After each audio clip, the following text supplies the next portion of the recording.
Será que existe algo que é o pior pecado? Será que existe um pecado que é mais terrível do que outros? A resposta a essas perguntas pode causar alguma discordância, mas a resposta, na verdade, é sim. Algumas pessoas dizem que não há pecado mais terrível do que outro.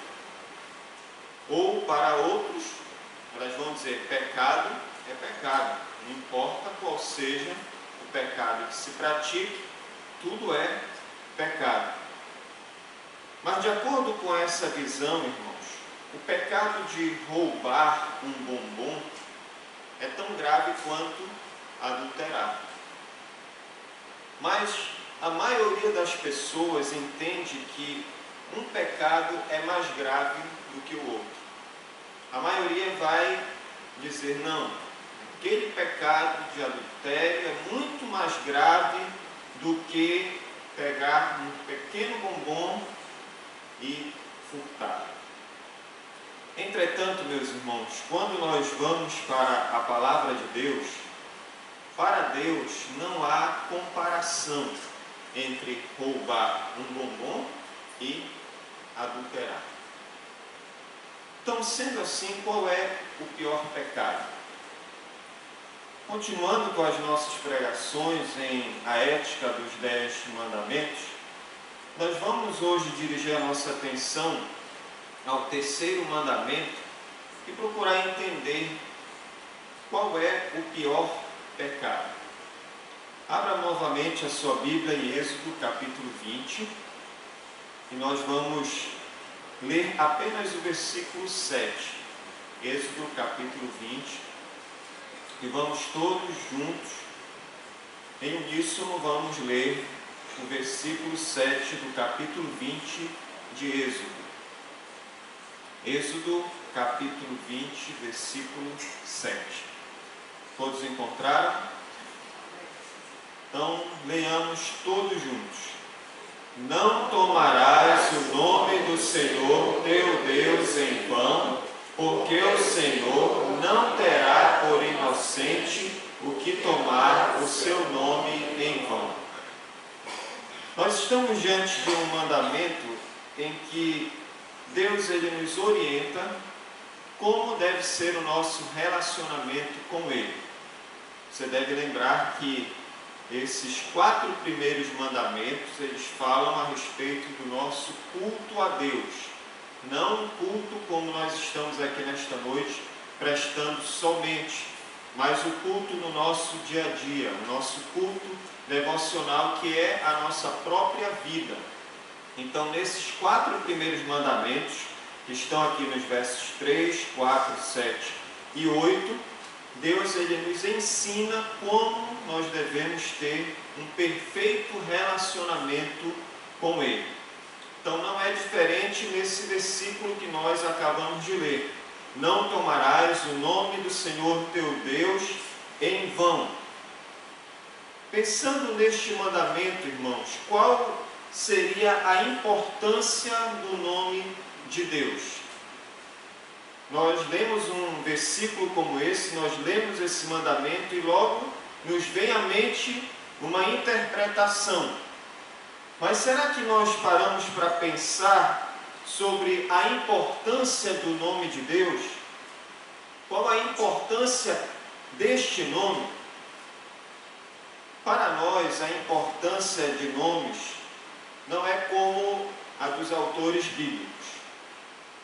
Nós nos importamos com a beleza do nome, com a estética, nós nos importamos com a funcionalidade, se é um nome prático de pronunciar, um nome fácil de se escrever. Nós nos preocupamos muito com isso. E da mesma forma conosco, é claro, não nas devidas proporções, pois onde nós vamos ou assinamos o nosso nome, ali consta a nossa identidade e também a nossa autoridade. Se eu dou uma procuração para alguém e eu assino o meu nome ali, eu estou passando autoridade para aquela pessoa, para que através daquela procuração ela possa me representar, por exemplo, em uma sessão na nossa igreja, ou ela possa fechar um determinado negócio. Então aqui, neste mandamento, meus irmãos, Deus ele trata da sua identidade e também da sua autoridade. E nós sabemos que há um nome especial que Deus revelou a Moisés. Qual foi esse nome? Vocês lembram? Êxodo 3,14. Qual é o nome que Deus diz para Moisés? Eu sou. Então este nome que Deus revela a Moisés ali na sarça ardente, este nome revela o seu caráter, a sua identidade. Ele também traz consigo a sua autoridade. Então, quando Deus diz para Moisés: olha, o nome que você vai apresentar ali no Egito, aos meus filhos e até ao próprio faraó é Eu sou. E esse nome, ele não recebe a existência de outro nome. Ele não recebe a vida de uma outra pessoa. Esse nome significa que Deus ele é autossuficiente, que Deus ele é soberano, que Ele é único, que não existe Deus além do nosso Deus. E era este Deus que Moisés deveria apresentar ao povo e manifestar todos aqueles sinais, todas aquelas maravilhas diante de Faraó. E este Deus, irmãos, ele também se revela no início dos mandamentos. Ele é o Deus de todo poder. Ele é o Deus que libertou o seu povo de 400 anos de escravidão no Egito. E esse Deus, que é o Deus de todo poder e que libertou o seu povo, ele também é o Deus que tem autoridade sobre a nação de Israel. Então, meus irmãos, o nome de Deus, ele revela a sua identidade, o seu caráter santo e glorioso e também a sua autoridade. Mas existe aqui também um outro aspecto envolvido quando Deus ele revela o seu nome. Quando Deus ele revela o seu nome para os seus filhos, Deus não quer apenas que a gente tenha um conhecimento teórico de quem é esse Deus, de que Ele é único, autossuficiente, soberano, santo, justo, enfim, todos os seus atributos. Deus não quer que nós tenhamos apenas esse conteúdo na nossa mente, mas Ele se revela até nós com o desejo de que cada um de nós entremos com Ele em um relacionamento eterno. Deus já havia dito isso a Abraão, quando Ele firma ali o chamado de Abraão em Gênesis 12, e quando o povo desce para o Egito e passa todo aquele tempo ali, parece que o povo meio que se esquece disso, e então Deus se revela de novo àquele povo, mas Ele se revela para que esse povo passe a ter esse relacionamento eterno com Deus. Grosso modo, quando nos apresentamos a alguém, o que nós fazemos logo de cara? A gente não diz que tem tantos filhos, né? Não diz que nós moramos em tal endereço, que a marca do nosso carro é essa, mas nós dizemos o nosso nome. Ou perguntamos àquela pessoa qual é o nome dela. E a partir desse momento, nós deixamos de ser estranhos um do outro e passamos a ser conhecidos. E é o que Deus ele faz aqui, meus irmãos. Ele revela o seu nome para que o seu povo possa, com Ele, estabelecer um relacionamento de aliança. Lembre-se que os 10 mandamentos eles foram dados num contexto de aliança. Então Deus ele quer isso. Ele quer estabelecer esse relacionamento porque Ele seria o Senhor e o povo seria o seu povo. E este povo, meus irmãos, ao invocar o nome de Deus, ao levar sobre si o nome de Deus, ele também estaria levando a reputação de Deus. Eles seriam seus representantes, seria a sua família aqui nesta terra. No capítulo 19, versos 5 e 6, diz assim: agora, pois, se diligentemente ouvirdes a minha voz e guardardes a minha aliança, então sereis a minha propriedade peculiar dentre todos os povos, porque toda a terra é minha. Vós me sereis reino de sacerdotes e nação santa. São estas as palavras que falarás aos filhos de Israel. E é uma enorme responsabilidade levar o nome de Deus.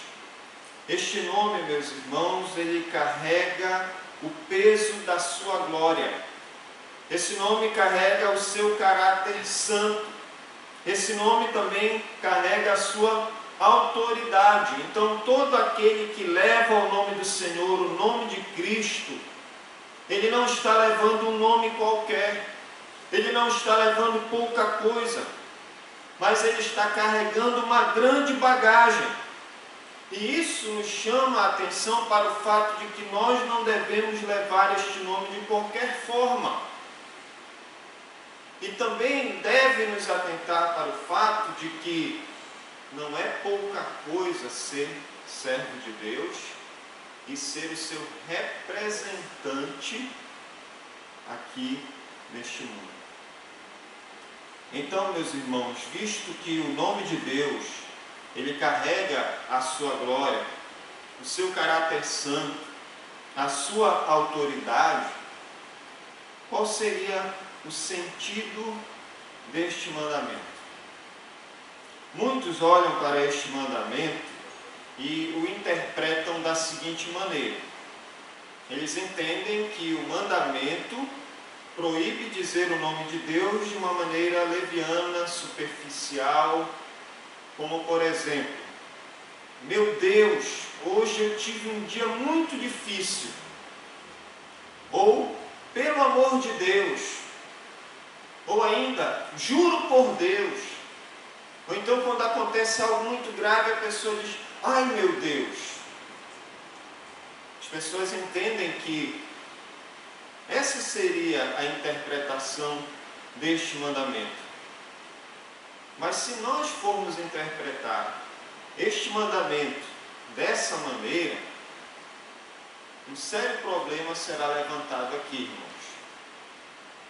Pense bem, se Deus ele pode perdoar qualquer outro mandamento que é desobedecido, como desonrar pai e mãe, matar, adulterar, roubar, mentir, cobiçar, então ele jamais perdoaria alguém que dissesse: meu Deus, hoje eu tive um dia difícil, ou juro por Deus, ou ai meu Deus.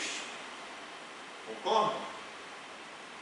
Então, se assim for, não teríamos condições de, moralmente falando, compreender os 10 mandamentos.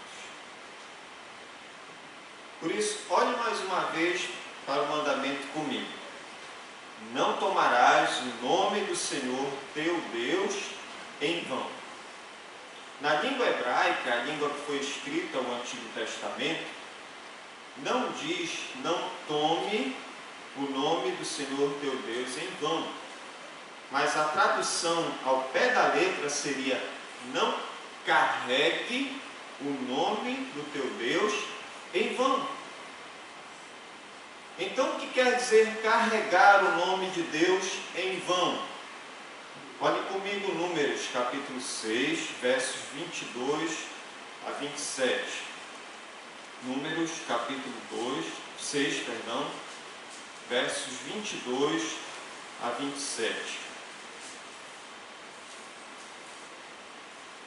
A bênção sacerdotal. Números 6, 22 a 27, nos diz assim: disse o Senhor a Moisés: fala a Arão e a seus filhos, dizendo: Assim abençoareis os filhos de Israel e dir-lhes-eis: o Senhor te abençoe e te guarde, o Senhor faça resplandecer o rosto sobre ti e tenha misericórdia de ti.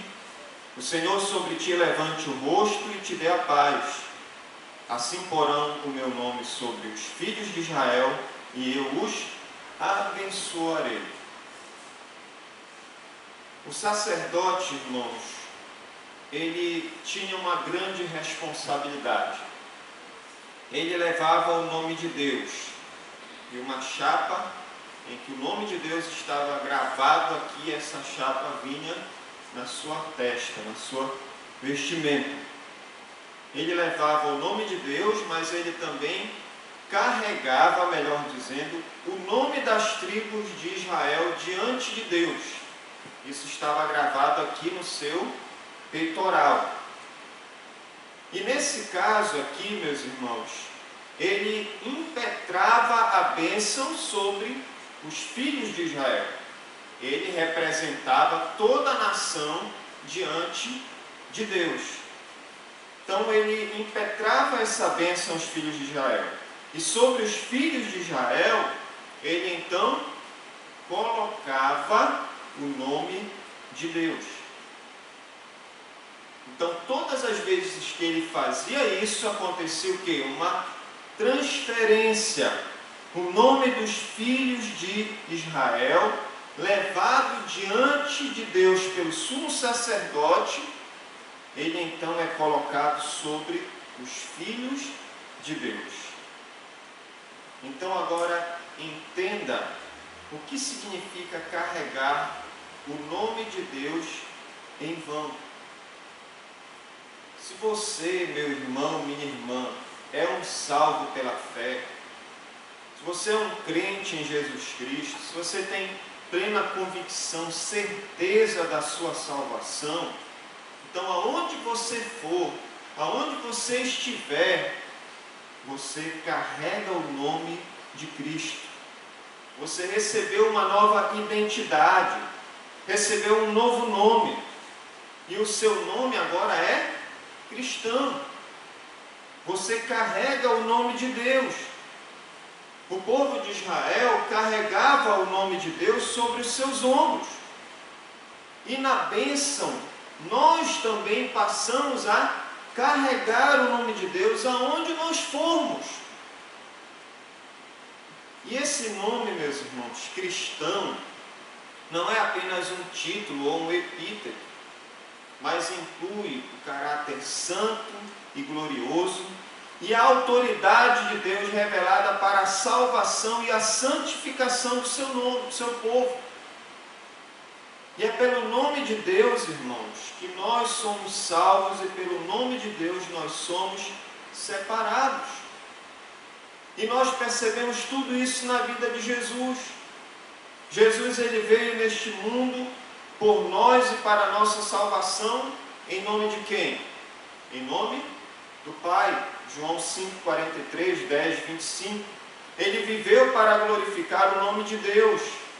João 12, 28, 17, 4. E para revelá-lo. João 17, 6.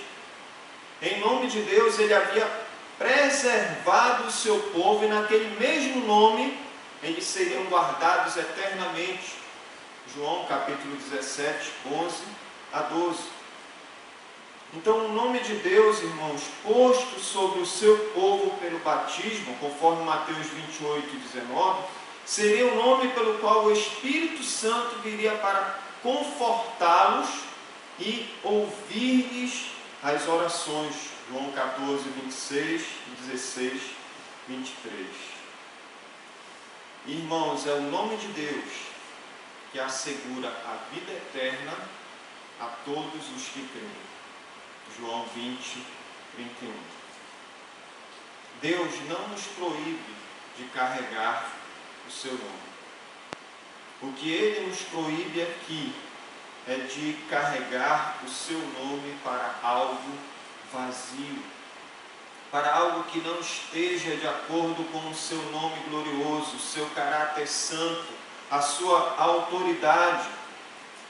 é não corresponder ao que Deus é na nossa vida de santidade.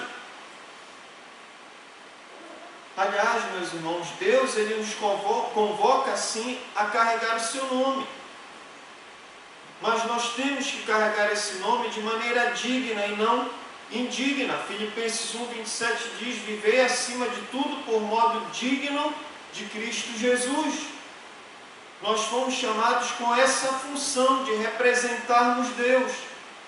Então eu não posso, na minha representação, desagradar a esse Deus. A minha palavra deve ser verdadeira. Eu tenho que amar o meu inimigo, perdoar o meu inimigo ao invés de me vingar dele. Está tudo lá em Mateus capítulo 5, 6, 7, no Sermão do Monte. Nós fomos chamados para representar Cristo. E podemos fazer isto de uma maneira nobre ou de uma maneira pobre. Nós podemos representar Deus de uma maneira santa ou de uma maneira ímpia, porque carregamos o nome de Deus. Nós fomos chamados para carregar o nome de Deus de maneira intencional, não só casual. Aonde eu estiver, as pessoas devem saber que eu sou, quem eu sou e qual é o nome que eu carrego.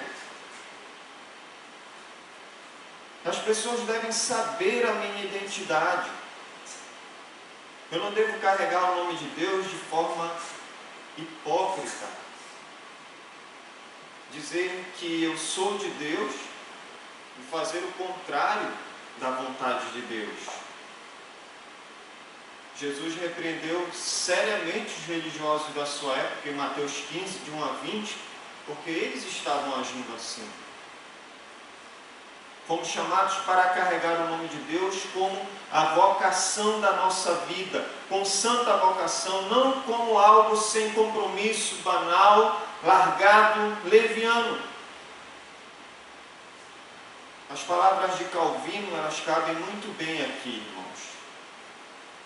Ele nos diz o seguinte: ele nos ensina a ser ponderados de alma e língua, para não falarmos do próprio Deus e de seus méritos, senão de modo reverente e muito sóbrio, para que, ao avaliar suas obras, não concebamos senão o que é digno de honra diante dele.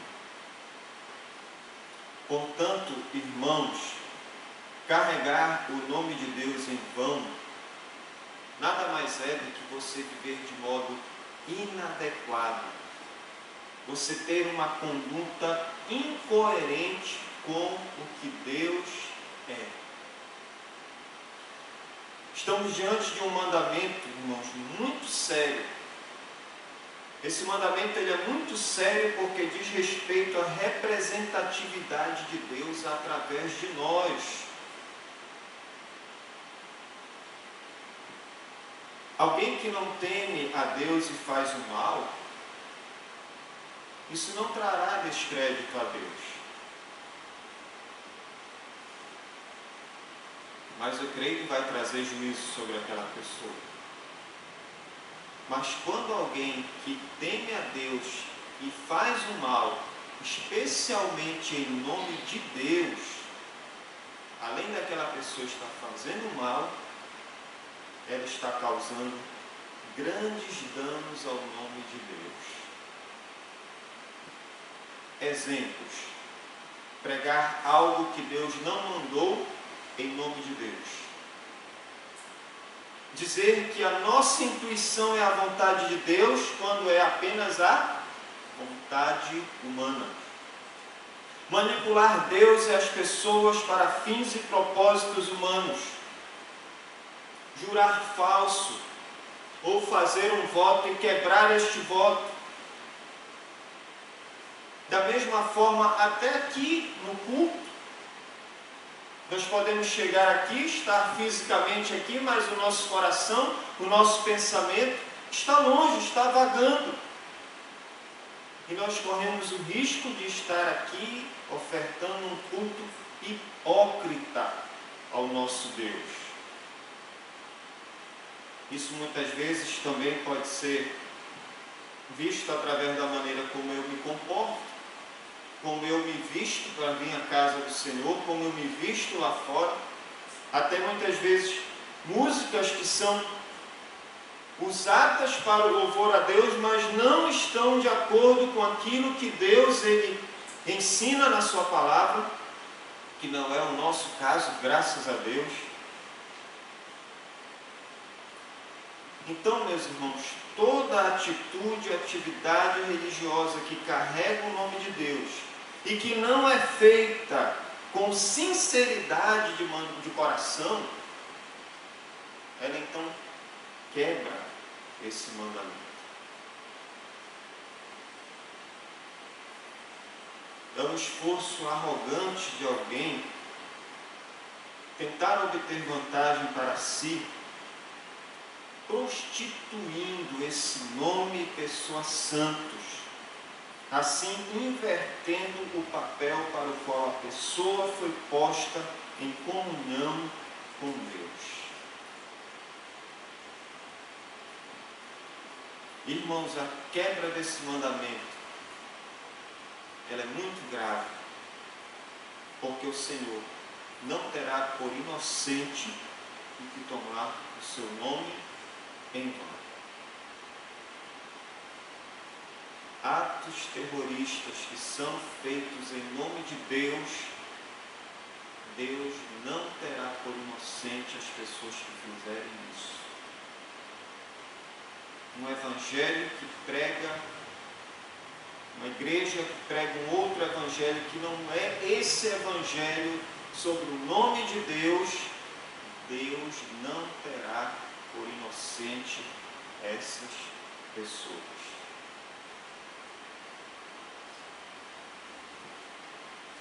O nome de Deus, irmãos, é um nome especial. É um nome, como dizem aí, diferenciado, único.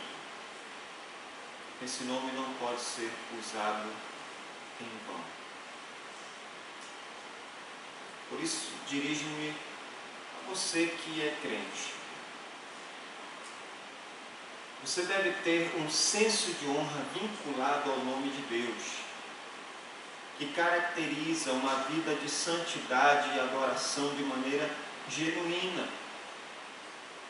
Tanto em seu serviço quanto em sua adoração, você deve pensar naquilo que é de Deus com adoração e reverência, sabendo que o fato de Deus haver se revelado a você pelo nome é, em si mesmo, um imenso ato da graça. Em uma frase, o terceiro mandamento ele deve permear por todo da tua vida. Em tudo que eu fizer, eu devo representar Deus. Eu devo me esforçar para representar esse Deus. Eu devo representar a sua glória, o seu caráter santo, a sua autoridade. Eu tenho que me esforçar nesse sentido. Ao nomear a si mesmo eu sou, Deus está revelando quem Ele é. E ao se revelar a você, qual é o seu papel? Conhecê-lo e firmar um relacionamento pessoal e eterno cada vez mais intenso com esse Deus. Se eu fizer isto, na minha adoração, no meu serviço, esse terceiro mandamento ele vai permear toda a minha vida.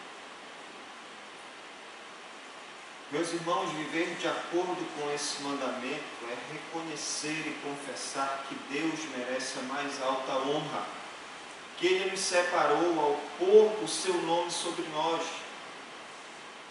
que estaríamos completamente perdidos se não fosse o fato de, por causa do seu nome, Ele nos salvar, guardar e proteger.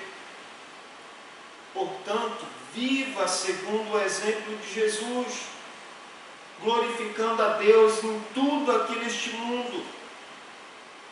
Nós somos portadores do nome de Deus. E a nossa conduta deve manifestar isso.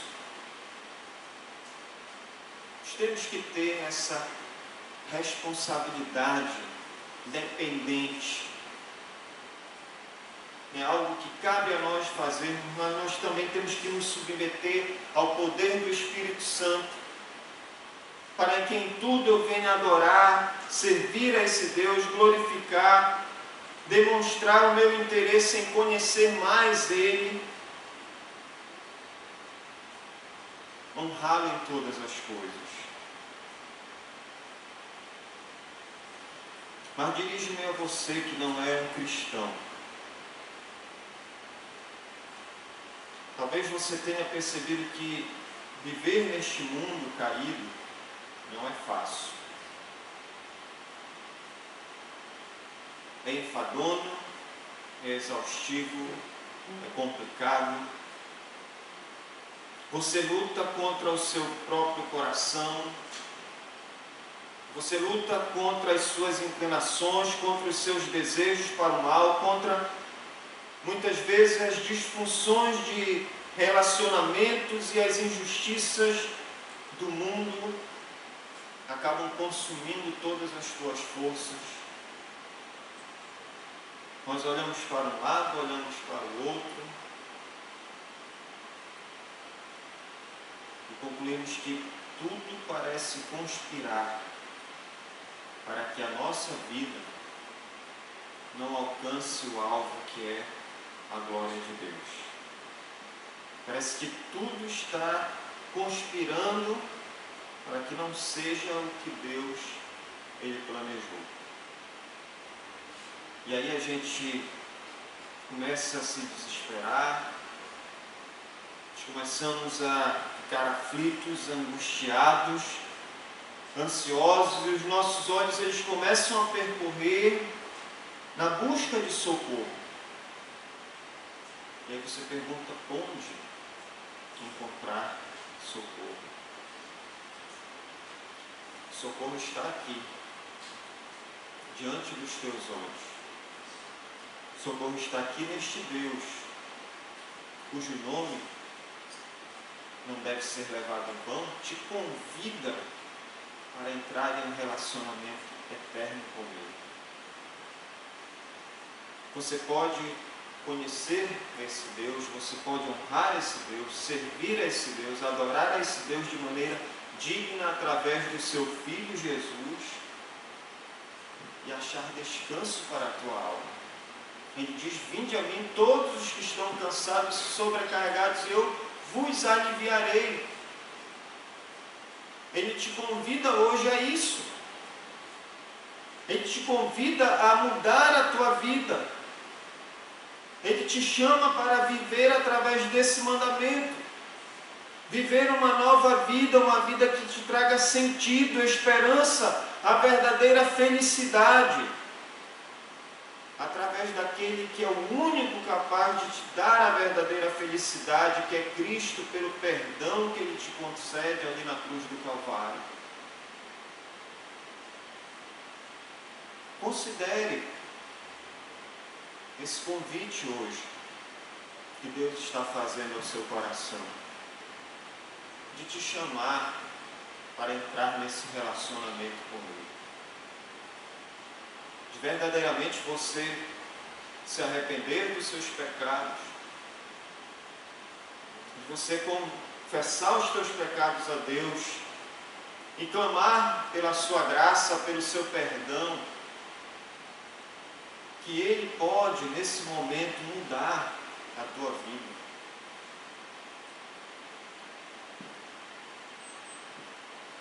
É isso que Deus Ele espera de você, que não é um cristão, através desse mandamento. Pense nessa possibilidade nesta noite. Pense em você poder, de fato, conhecer a esse Deus. De fato, descansar nesse Deus. De você ter um amparo que você tanto precisa. E a salvação que nenhum outro pode dar, a não ser Ele, através de Jesus Cristo. Eu espero, irmãos, que vivamos de tal maneira que o nome de Deus ele seja visto por nós como a fonte de santo temor, de reverência, de santidade. É isso que Deus ele esperava ver no seu povo. É isso que Deus espera encontrar na vida de cada um de nós. E que isso não seja para a nossa exaltação, mas para o louvor da sua glória. Deus chamou esse povo, Deus cuidou desse povo com a menina dos seus olhos. Deus deu um tempo em tratar com esse povo, e hoje Ele está tratando conosco. E Ele vai voltar um dia a tratar com o seu povo, Israel. Aproveite enquanto a porta está aberta, porque um dia essa porta vai se fechar. Como no dia em que os animais entraram na arca, Noé e toda a sua família entrou e a porta foi fechada. E aquela porta é Cristo, que diz: eu sou a porta.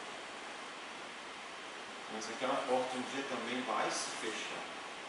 Aproveite a oportunidade que Deus hoje está te dando para você dar um upgrade na tua vida cristã, para você entrar num relacionamento com esse Deus e viver de fato como Deus quer que cada um de nós vivamos, que é para o louvor da sua glória. Baixe sua cabeça nesse momento. Eu gostaria de estar orando por nós, orando para que o Senhor possa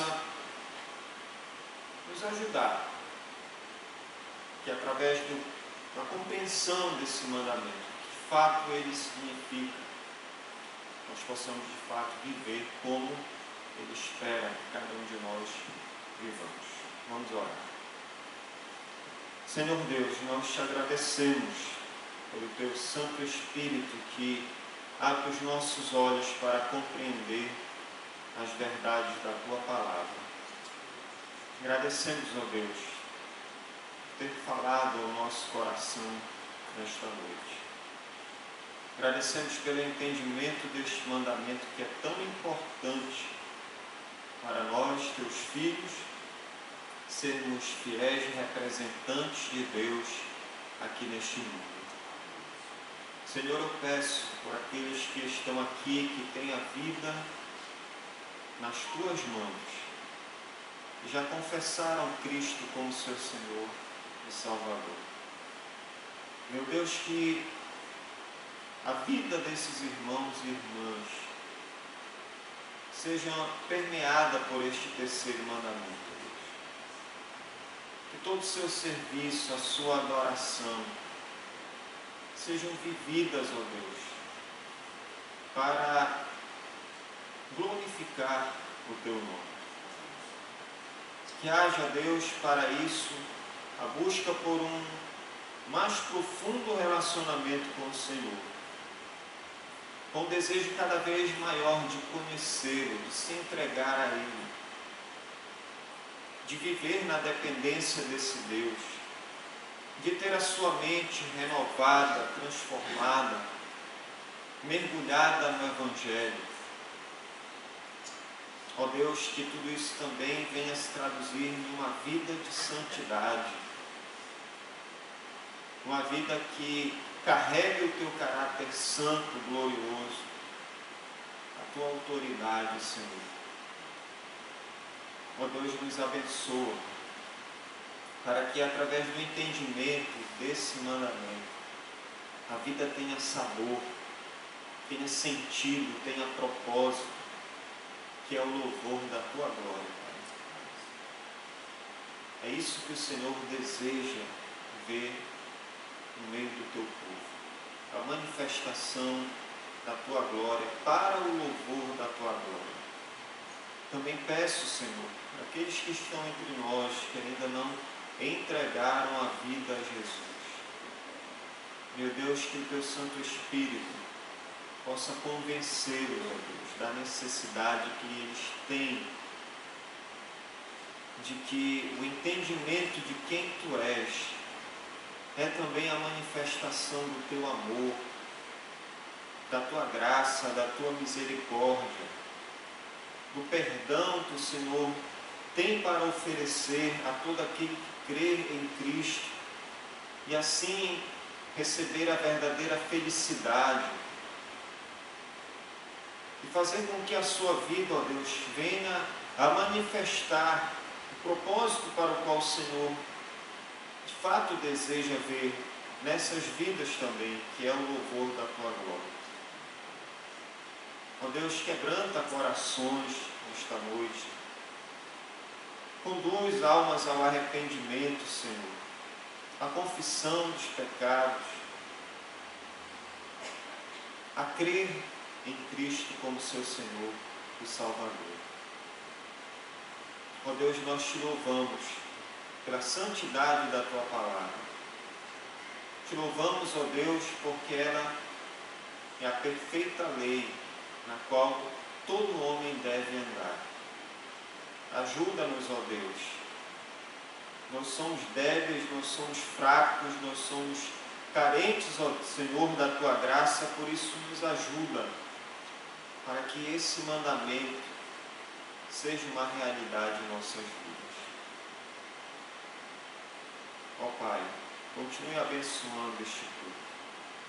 Os louvores que ainda entoaremos a Ti, o ofertório. Meu Deus, que como foi pregado nesta noite, ele continue sendo um culto ofertado a Ti para o louvor da Tua glória. É o que pedimos e agradecemos em nome de Jesus. Amém.